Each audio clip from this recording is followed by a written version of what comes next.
Are you trying to decide between Jitsi and Google Meet for your next online meeting? You are not alone.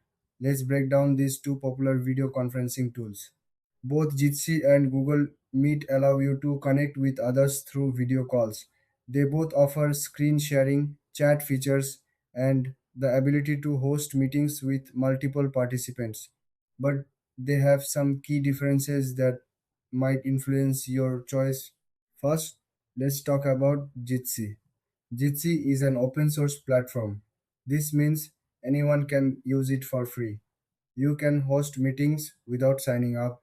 It offers great privacy features, and you can even set up your own server if you want more control. Jitsi also has some fun features like background blur and live streaming options. Now, let's look at Google Meet. Google Meet is part of the Google Workspace suite.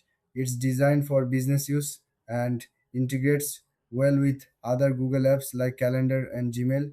You need a Google account to use it, and it offers a more polished interface. Google Meet also has advanced security features and is known for its reliability. So, what are the main differences?